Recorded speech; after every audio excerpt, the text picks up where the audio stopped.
is one controversial statement and then a seeming contradiction. Honda doesn't make mistakes, and yet the NSX wasn't a success.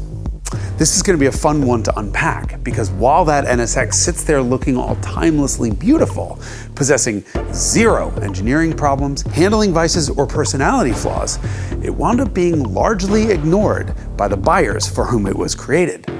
So, did Honda actually make a mistake? Or is there something the buyers missed?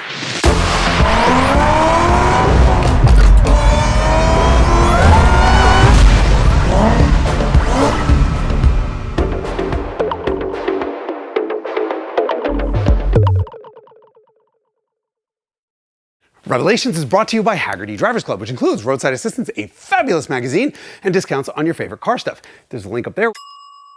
Click on it. Thank you for watching, and now back to my regularly scheduled nonsense. Honda is a company that doesn't make mistakes. When it sets about accomplishing something, it nails it, post-haste. Think about this for a second. Just 3 months after Honda debuts its first ever car, it says, hey, we're gonna go racing. But not just any kind of racing, Formula One. Just 8 months later, Honda made its F1 debut. When everyone else was using piddly old V8s, Honda built itself a 14,000 RPM, 48-valve, roller-bearing crank V12, and it was widely considered to be the most powerful engine of the field. The debut wasn't just at any old track. It was at the torturous Nürburgring, so you'd expect calamity. But the Honda wound up being classified a very admirable 13th overall after it crashed out. And it only took Honda another year to win a Formula One race, which means in a period of just 2 years, Honda went from making its first ever car to winning a Formula One race. You're probably still wearing the same underwear that you wore 2 years ago. Me too. This is a company that succeeded at everything, and only 20-some years later, Honda was on top of the world. Its luxury brand Acura launched in 1986 with the legendary Legend. In 1989, the Accord became the best-selling car in America. Honda was killing it on the racing side too. It had just returned to F1 in 1984, but a Honda engine car won the Formula One championship in 1986, 1987, 1988, 1989, 1990, and 1991, comprehensively defecating on the likes of Ferrari. And as this was all brewing, Honda wanted a way to show off its Formula One technology on the street. And/or just wanted to shit all over Ferrari on the boulevard, too. Honda didn't just step on Ferrari's toes. No, it kicked the Italians right in the groin when it called up Ferrari's de facto styling house, Pininfarina, and said, hey, forget about those guys for a second. How about you design us an aerodynamic, carbon composite sports car thing of the future with our 2-liter V6 in the middle? The nerve! Anyway, the engine would have to be in the middle because A, Formula One, but also B, Honda's engineers had experimented by mounting the engine in the middle under the floor of the subcompact first-generation Honda City hatchback, and they couldn't stop giggling.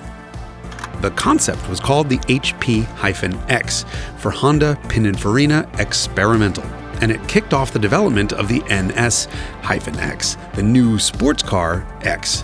This time, X stood for the mathematical X, i.e. the unknown.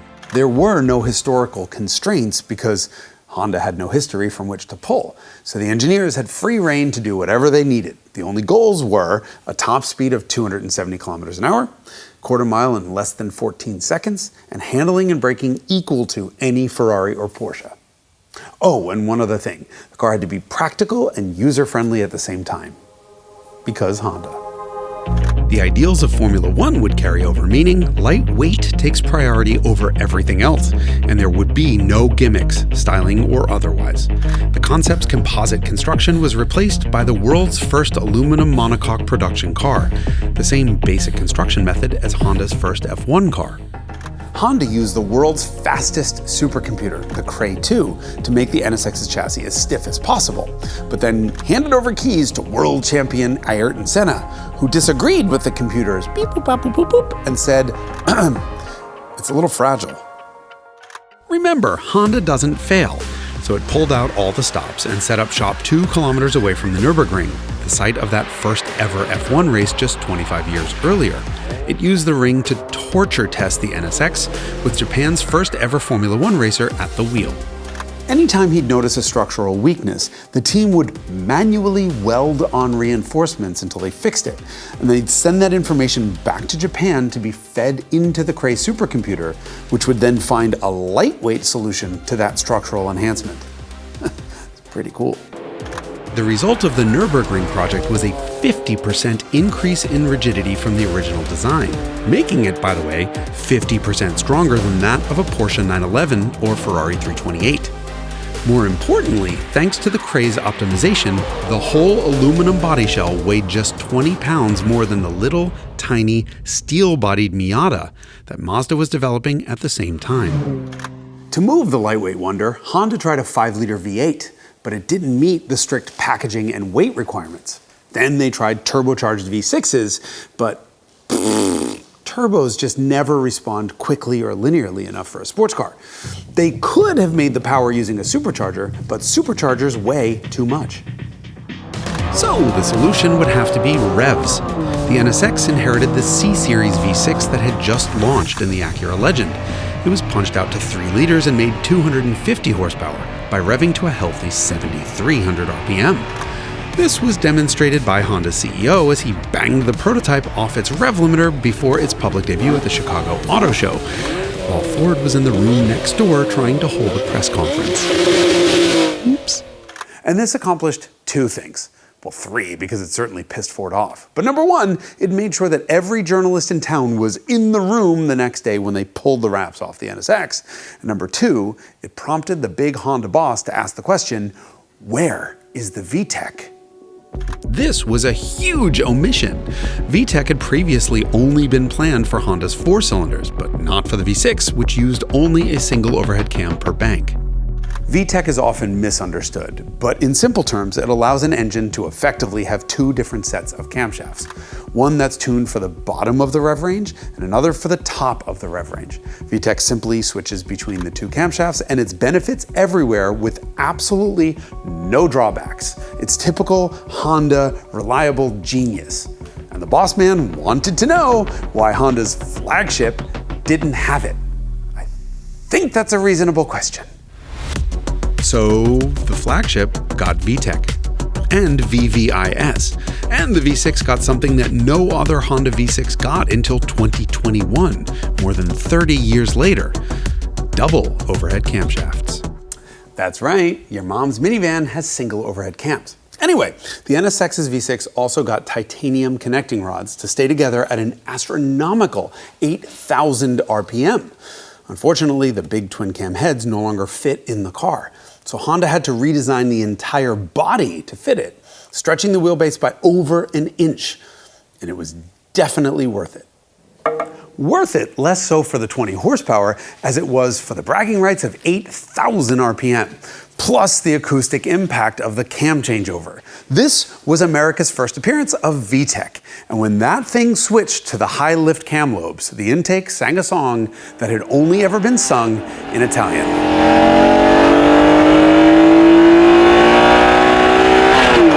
Honda's oversquare V6 was a 90-degree layout, which left lots of space for that cool intake system.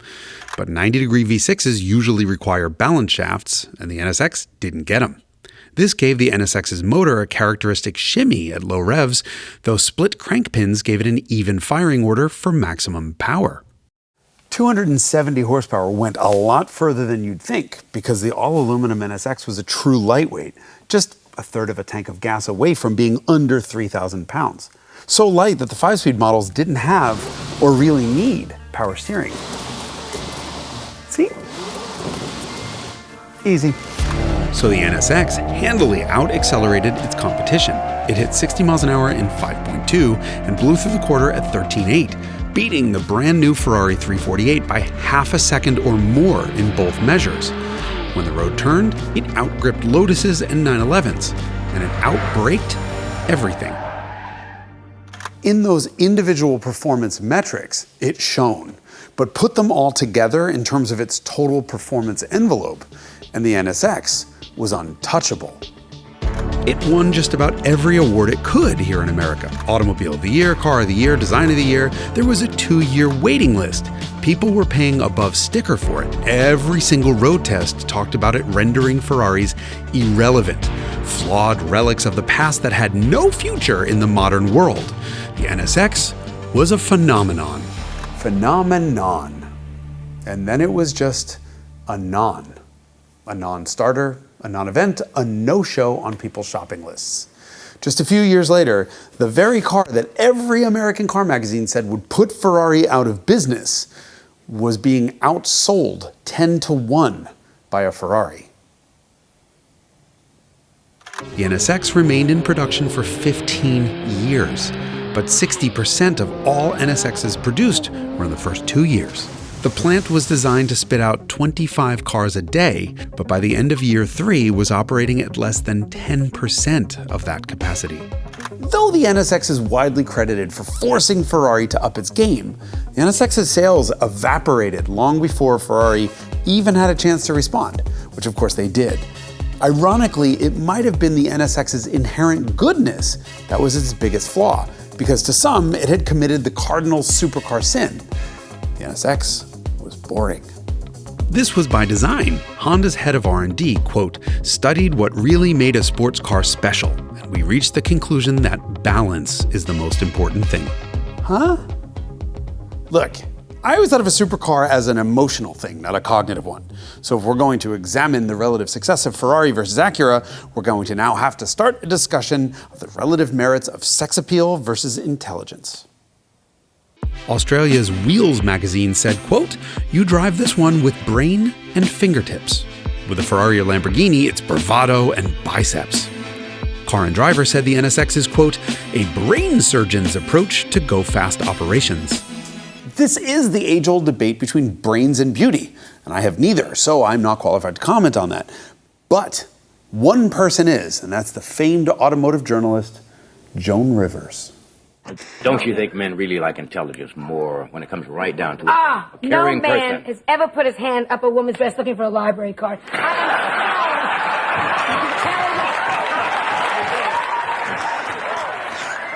The NSX was a library card, a rational, intelligent car.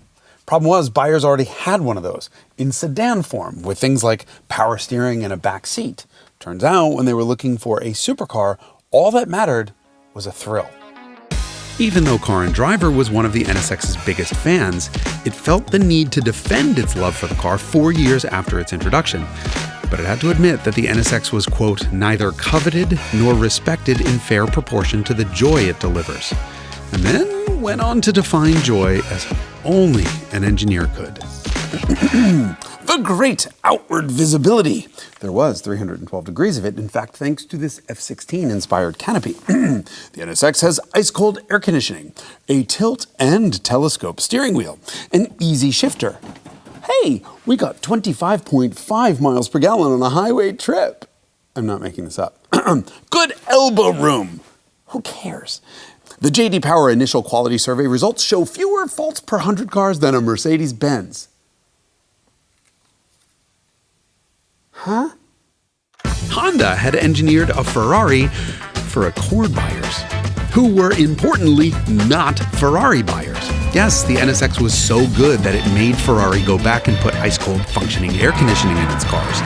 But ironically, the NSX was far too good of a car to put Ferrari out of business. So does that mean Honda made a mistake?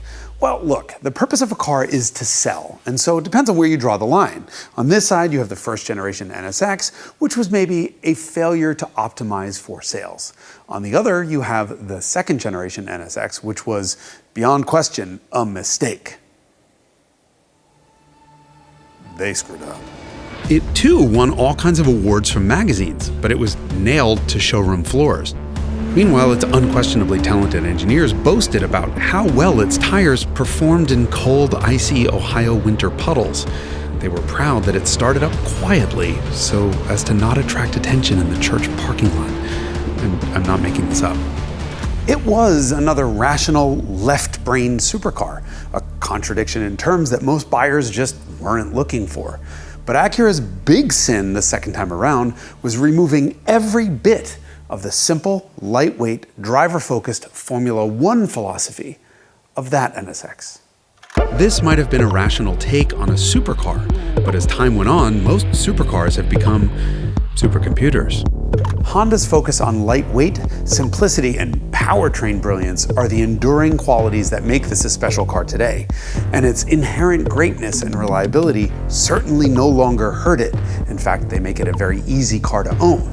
So to answer that question from before, no mistakes here.